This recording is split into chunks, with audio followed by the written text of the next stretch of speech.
Team किस तरह से नीचे दाखिल हुई, सीढ़ियों से नीचे गई और उसके बाद 5 तहखाने खोले गए हैं, जिनमें से एक का ताला तोड़ा गया क्योंकि उसकी चाबी नहीं मिली। 4 कमरे चाबियों से खोले गए हैं और उनमें जो जो मिला है उसे लेकर भी दावे अलग अलग हैं, उन पर भी आऊंगी। लेकिन सबसे बड़ी बात कि मस्जिद के नीचे के तहखाने जिन्हें लेकर एक असमंजस बना हुआ था, जिन्हें लेकर बार बार सवाल उठ रहे थे कि तहखाने में क्या है, तहखाने में क्या छुपा है, वो तहखाने आज खुल गए हैं। कैसे तहखानों के नीचे सर्वे टीम गई है और वहां जाकर किस तरह से वीडियोग्राफी भी की, तस्वीरें भी ली और अब वो तस्वीरें उस रिपोर्ट का हिस्सा बनेंगी जो कोर्ट कमिश्नर रखेंगे कोर्ट के अंदर। और इसीलिए आज आपको बता रही हूं सुचरिता के शब्द बाढ़ में कि आधे सर्वे से ही क्या सामने आ गया है सच, क्या आधे सर्वे से ही ज्ञानवापी का पूरा सच सामने आ गया। ज्ञानवापी में सर्वे के पहले दिन 50% से ज्यादा का काम पूरा कर लिया गया है। ज्ञानवापी परिसर में मौजूद 4 तहखानों को खोला गया। हिंदू पक्ष ने दावा किया कि तहखानों में हिंदू देवी देवताओं की मूर्तियां मिली। तहखाने में किस तरह से जो हिंदू पक्ष का दावा है उसके हिसाब से मंदिर का दावा किया जा रहा है, वहीं मुस्लिम पक्ष इन दावों को पूरी तरह से खारिज कर रहा है। मुस्लिम पक्ष का कहना है कि तहखाने में पत्थर के सिवा कुछ नहीं मिला है। सवाल उठ रहा है कि आधे सर्वे के बाद ही हिंदू पक्ष ज्ञानवापी में मंदिर होने का दावा कर रहा है। सर्वे से पहले भी हिंदू पक्ष तस्वीरों और ऐतिहासिक साक्ष्यों के जरिए वहां मंदिर होने का दावा कर रहा था। पहले दिन के सर्वे के बाद हिंदू पक्ष की उम्मीदें बढ़ गई हैं। हिंदू पक्ष को लग रहा है कि पूरा सर्वे होने के बाद ज्ञानवापी का जो सच है वो सामने आ ही जाएगा। ऐसे में सवाल ये कर रहे हैं कि सर्वे पूरा होने के बाद क्या ज्ञानवापी की लड़ाई खत्म होगी? क्या सर्वे के आधार पर कोर्ट से हिंदू पक्ष को पूजा का अधिकार मिल पाएगा या फिर यह विवाद यहां से और बड़ा होगा? यह सवाल आज महाभारत में। और इसी के साथ साथ आज महाभारत में मैं कह रही हूं कि क्या यह पूरा सियासी बवाल बन गया है। सर्वे पर जो सवाल है वो सियासी बवाल लेकर आए हैं। ज्ञानवापी पर कोर्ट के आदेश पर सर्वे हो रहा है, लेकिन भड़काऊ भाईजान यानी ओवैसी साहब ने आज फिर सर्वे पर सवाल उठा दिए। असदुद्दीन ओवैसी ने कहा कि हम बाबरी मस्जिद खो चुके हैं, हम दूसरी मस्जिद नहीं खोने देंगे। उन्होंने सीधे कहा यह सर्वे गलत है। सभी पार्टियां जो है वो मुसलमानों को डराने में लगी हुई हैं। कांग्रेस और समाजवादी पार्टी दोनों चुप हैं। ओवैसी ने कहा ज्ञानवापी में सर्वे प्लेसेस ऑफ वर्शिप एक्ट का साफ साफ उल्लंघन है। उन्होंने कहा देश में नफरत का माहौल बनाया जा रहा है, वोट बैंक की राजनीति हो रही है। ये जो तस्वीरें आपको अभी दिखा रही थी, ये जूनियर ओवैसी साहब कैसे कल औरंगजेब की मजार पर चादर चढ़ाने गए थे। आज ओवैसी साहब यानी असदुद्दीन ओवैसी ने कह दिया कि ये पूरा मामला ही गलत है, सर्वे होना ही नहीं चाहिए था, ये सर्वे ही गलत है। लेकिन इस पर कोई कुछ नहीं बोल रहा है। अभी तक प्रधानमंत्री चुप क्यों है, मोदी चुप क्यों है, मोदी इस पर क्यों नहीं बोले? आखिर सवाल ये कि कोर्ट के आदेश पर एक कार्रवाई हो रही है तो उस पर क्या प्रधानमंत्री अपना पक्ष रखेंगे? ओवैसी ने सवाल उठाया कि सर्वे गलत है। क्या ओवैसी साहब कहना चाह रहे हैं कि कोर्ट का आदेश गलत है, कोर्ट गलत है? क्या अदालत पर एक बार फिर सवाल है? आज इसी पर कर रही हूं महाभारत। और इसी के साथ साथ आपको यह भी दिखाना चाहती हूं कि सबूत तो बाद की बात है, लेकिन दावे क्या क्या है, क्योंकि सबूत क्या सामने आए ये तो कोर्ट के सामने जब रिपोर्ट रखी जाएगी तब पता चलेगा। लेकिन वहां पर दावों की लड़ाई जरूर है आज पहले दिन के सर्वे के बाद, क्योंकि वहां पर हिंदू पक्ष कह रहा है कि सर्वे में कल्पना से ज्यादा सबूत मिल गए। मुस्लिम पक्ष कह रहा है वहां पर कुछ नहीं मिला है। वहीं हिंदू पक्ष का कहना है कि सर्वे में वहां मूर्तियां मिली हैं, क्योंकि जो वकील हैं वो किस तरह के दावे कर रहे हैं वो आपको बता रही हूं। मुस्लिम पक्ष का कहना है वहां पर सिर्फ पत्थर मिले हैं, आपको पता लग जाएगा जब रिपोर्ट सामने आएगी तब खुद देख लीजिएगा। हिंदू पक्ष का कहना है तहखाने में असली शिवलिंग है, लेकिन मुस्लिम पक्ष कह रहा है वहां पर कोई शिवलिंग नहीं है। आप जरा इंतजार कर लीजिए, सब कुछ पता लगेगा। यानी अपने अपने दावे हर कोई कर रहा है, दोनों पक्ष अपने दावों पर अडिग है। मुस्लिम पक्ष जहां कह रहा है कि 70% सर्वे पूरा हुआ, हिंदू पक्ष कह रहा है 50% सर्वे पूरा हुआ। लेकिन इसके साथ साथ दोनों ये जरूर कह रहे हैं कि हमने जो कहा यानी हमारे पक्ष ने जो कोर्ट में दावे रखे हैं वही सही है और वही निकल कर आएगा जब कोर्ट कमिश्नर रिपोर्ट सौंपेंगे। और इसीलिए आज महाभारत में इसी को लेकर सवाल होगा और यह बताया जाएगा और यह पूछा जाएगा कि किसके दावे में कितना दम है। इंसाफ का कत्ल करके तुमने हमारी मस्जिद को हमसे छीना, आप दूसरी मस्जिद नहीं छीन पाओगे, याद रखो। अब हम तुम्हारी इन बातों का भरोसा नहीं करने वाले। ज्ञानवापी मस्जिद थी और है और रहेगी इंशाअल्लाह।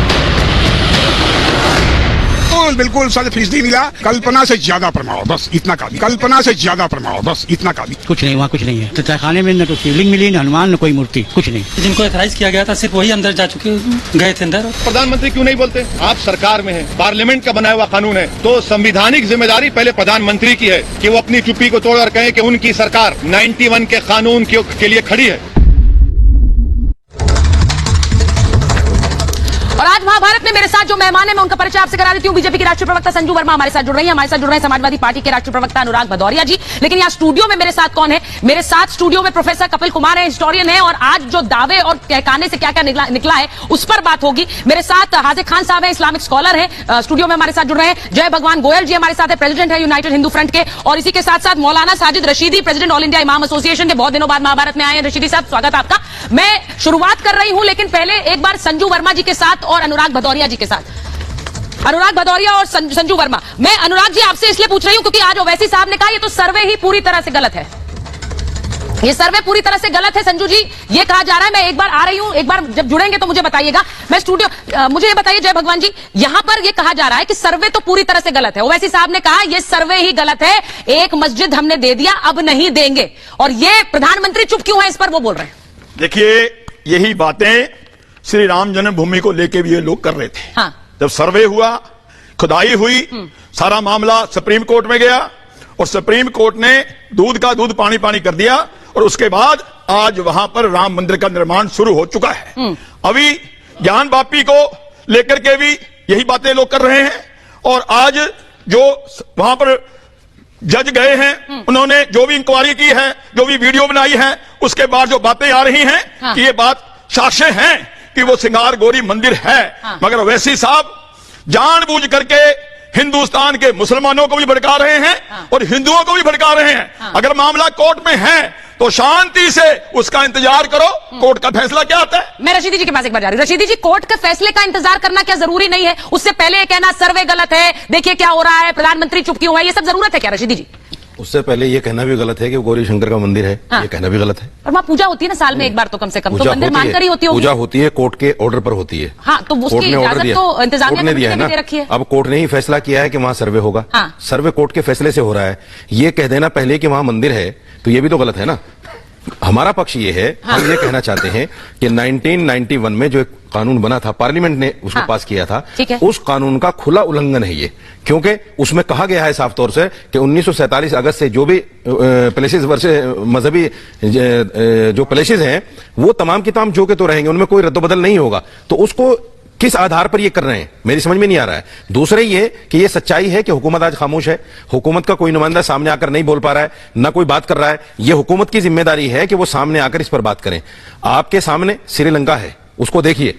श्रीलंका में राजपक्षे ने आपने तो सिरे से खारिज कर दिया। देखिए श्रीलंका में राजपक्षे ने यही किया, आज उसका परिणाम भुगत रहे हैं। अच्छा, देश में अगर हिंदू मुस्लिम करोगे तो उसके परिणाम आने वाले टाइम में भुगतने पड़ेंगे। मुझे ये बता दीजिए मुझे ये बता दीजिए, आप कह रहे हैं हिंदू मुस्लिम करोगे, हिंदू मुस्लिम कौन कर रहा है यहाँ पर? अगर पहले के वो लोग कर रहे हैं जो याचिका दायर कर रहे हैं, जो याचिका दायर कर रहे हैं। क्यों याचिका दायर कर रहे हैं? जो याचिका दायर कर रहे हैं वो हिंदू मुस्लिम कर रहे हैं, और जो औरंगजेब को संत बता रहे हैं वो नहीं कर रहे हैं। जब एक वो नहीं कर रहे हैं मोहतरमा, जब एक एक्ट आ गया 1991 में, तो उसका उल्लंघन क्यों किया जा रहा है? वो सुप्रीम कोर्ट गलत है? अच्छा, अब ठीक है, अब ठीक है। मैं एक बार हाजिर खान साहब ने बाबरी मस्जिद के जजमेंट में भी ये कहा, ठीक है, आज के बाद किसी मस्जिद को छेड़ा नहीं जाएगा। ठीक है, जजमेंट में मौजूद है। ठीक है, आप ये कह रहे हैं कि 91 का उल्लंघन है, आप ये कह रहे हैं प्लेसेस ऑफ वर्शिप एक्ट का, इसकी चर्चा रोज महाभारत में हो रही है, प्लेसेस ऑफ वर्शिप एक्ट का उल्लंघन है, लेकिन उसका क्या जब हिंदू पक्ष कह रहा है कि यहाँ तो मस्जिद का अस्तित्व ही नहीं था? प्रोफेसर कुमार वो ये कह रहे हैं। देखिए, मैंने एक बात तो तय ही नहीं था 1943 में कि वहां मस्जिद था। मैंने एक बात कल भी कही थी और आज भी कहूंगा। बाबर के समय में वहां कोई मस्जिद नहीं थी, हुमायूं के समय में वहां कोई मस्जिद नहीं थी, ठीक। अकबर के समय में वहां कोई मस्जिद नहीं थी, जहांगीर के समय में वहां कोई मस्जिद नहीं थी, शाहजहां के जमाने में वहां कोई मस्जिद नहीं थी, औरंगजेब के जमाने में मस्जिद अचानक कहां से आ गई उस परिसर के अंदर? एक बात। दूसरी बात, मैंने बार बार मैं ये कह रहा हूं कि देखिए उस जमाने में कुछ बर्बरताएं हुई, वो उस जमाने की रीत थी, और हिंदुस्तान में ही नहीं हुआ। सिरकूसा के अंदर इटली में मैं गया, सिसली में, वहां एक आज चर्च है। पहले वो चर्च था, वो मस्जिद बन गया, फिर क्रिश्चियन आ गए, वो चर्च बन गया, फिर आ गए, फिर मस्जिद बन गई, चौथी बार फिर वो चर्च बन गया। स्पेन में इस तरीके के बहुत से उदाहरण है।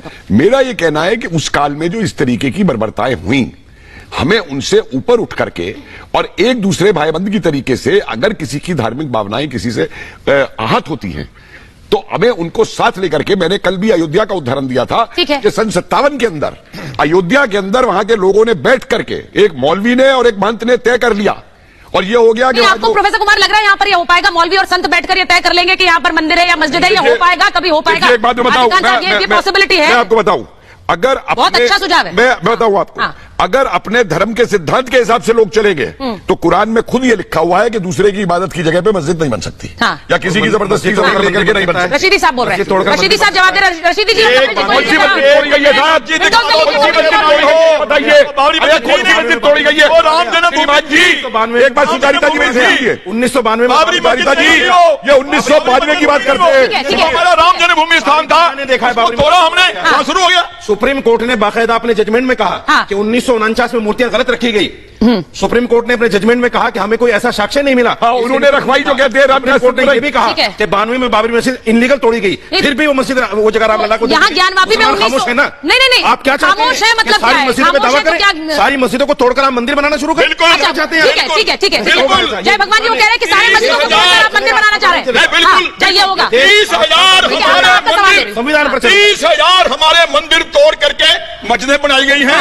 आप चलो कुतुब मीनार पर चलो, खत्म करा दो पार्लियामेंट से, कानून खत्म कराओ पार्लियामेंट से, मस्जिद खत्म कराओ पार्लियामेंट से, कानून खत्म कराओ पार्लियामेंट से, 1991 का कानून खत्म कराओ, कानून खत्म करने की बात कर रहे हैं हाजिर खान साहब। वो मैं एक बार भदौरिया जी और संजू जी के पास जाऊंगी।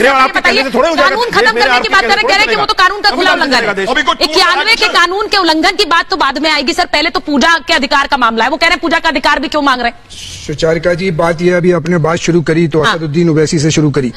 मैं ये कह रहा हूँ कि असदुद्दीन ओवैसी कह रहे हैं या दुनिया का कोई भी आदमी कह रहा है, हम ये बता रहे हैं कि हम किसी से पहले डरते थे ना आज डरते हैं ना और आगे कभी डरेंगे। हम नहीं डरते। बात ओवैसी साहब कह रहे हैं हमें किसी, तुम भी अगर अपनी बात के पाबंद नहीं हो तो हम भी अपनी बात के पाबंद नहीं है। और यह जो समा बात है पाबंद हमारी जो समा बात के पाबंद, बात यह है कि सुप्रीम कोर्ट के अंदर मोहर लगी हुई है। जब पार्लियामेंट में कानून पास है और अटल बिहारी वाजपेयी अडवाणी जी इनकी अपील के ऊपर बाबरी मस्जिद के मामले को हटाया गया क्योंकि वो 47 से पहले चल रहा था और उसके बाद वर्शिप एक्ट पास हुआ। तो आज वर्शिप एक्ट का उल्लंघन क्यों हो रहा है? उसका क्यों कुचला जा रहा है? देश में हमने कभी संविधान के साथ कोई धोखा नहीं किया, हम देश के संविधान के साथ थे। और आज अनुराग भदौरिया जी के पास जा रही हूं मैं। एक बार अनुराग भदौरिया जी मुझे ये बताइए, ओवैसी साहब कह रहे हैं कि ये सर्वे ही गलत है, कोर्ट के फैसले को ही गलत बता रहे हैं और वो ये भी कह रहे हैं कि समाजवादी पार्टी चुप क्यों है भाई? देखिए कौन क्या कहता है ये हमें उससे कोई मतलब नहीं है, ये आपका विषय हो सकता है, हमारा विषय नहीं है। हम क्या कहते हैं ये हमारा विषय होता है। हमने कहा कि समाजवादी पार्टी हमेशा से, और समाजवादी पार्टी नहीं हिंदुस्तान का हर व्यक्ति देश के संविधान और न्यायपालिका पे विश्वास रखता है। अगर किसी को नहीं होगा तो बीजेपी को नहीं हो सकता है, क्योंकि उनको तो अपनी राजनीति करनी होती है जाति धर्म की। हम लोग संविधान और न्यायपालिका पे विश्वास करने वाले लोग हैं। अगर न्यायपालिका कोई बात कहता है तो सभी लोग मानते हैं और मान रहे हैं सभी लोग। किसी ने कभी ऑब्जेक्शन नहीं किया। जहां जहां न्यायपालिका ने जो जो कहा, जब जब जैसा आदेश दिया, देश के सभी नागरिकों ने माना। लेकिन भारतीय जनता पार्टी को दिक्कत इस बात की हो जाती है सब मान क्यों रहे हैं? इसमें तो मानना नहीं चाहिए। नहीं मानेंगे तभी तो उनकी रोटी चलेगी ना, कि देखिए देखिए नहीं मान रहे हैं देश के संविधान को, न्यायपालिका को नहीं मान रहे हैं और सारा दिन इस पे चर्चा चलाएंगे। कितने दिन से चर्चा चल रही है ज्ञानव्यापी पे, जब सबने कह दिया कि न्यायपालिका को हम मानते हैं, न्यायपालिका अपना काम कर रही है, तो दिक्कत क्या है? इस पे चर्चा तो चलेगी सारे दिन। लेकिन ललितपुर की बच्ची के हम जब सवाल उठाएंगे, मैं अनुराग जी मैं एक चीज पूछ रही हूँ। आपने कहा कि कौन कह रहा है कि गलत? मैं आपको वही तो बता रही हूँ, कौन कह रहा है? लगातार चर्चा कर रही है, आप बोलने तो दीजिए, बोलने तो दीजिए। नहीं अनुराग जी और संजू जी को रखिए। 10 दिन से लगातार चर्चा चल रही है ज्ञानव्यापी पे, सबने कह दिया, अरे हमने कह दिया, सब कह रहे हैं संविधान को न्यायपालिका को मानते हैं। सर ओवैसी साहब नहीं कह रहे हैं, वो तो उल्टा आप पर सवाल उठा रहे हैं। खत्म करने को तैयार कहां है आप? मैं इसलिए बोल रही हूँ फिर अरे कौन नहीं कह रहा उसके कहने चर्चा हो जाएगी। अच्छा ये बताइए तो आप स्टैंड बता दीजिए ना, आप स्टैंड, आपका क्या स्टैंड है? 13 साल की बच्ची के साथ अन्याय हुआ, मेरी बात सुन लीजिए ना। ठीक है एक मिनट संजू जी आ रही है, इसके बाद आ रही है। एक मिनट फिर भी कह रहे आपका स्टैंड क्या है? स्टैंड क्या है?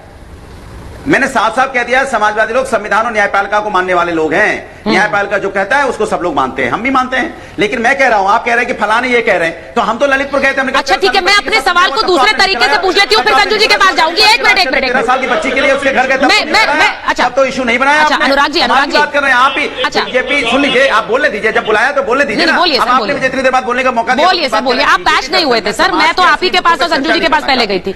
आप नाराज मत हुआ करिए सर। असली अरे आप बोलने तो दीजिए। भारतीय जनता पार्टी, अरे बोलने तो दीजिए देवी जी। भारतीय जनता पार्टी दरअसल में समाज के असली मुद्दों पे चर्चा नहीं करना चाहती। वो चाहती नहीं कि महंगाई बेरोजगारी से लोग आत्महत्या कर रहे हैं उस पर चर्चा हो जाए। चाहती नहीं डीजल पेट्रोल 120 चर्चा हो जाए। चाहती नहीं कि नींबू यहाँ पे 25 रुपए का मिलता है उस पर चर्चा हो जाए। वो चाहती है दाल महंगी हो जाए, चर्चा हो जाए। ठीक है आप संजू जी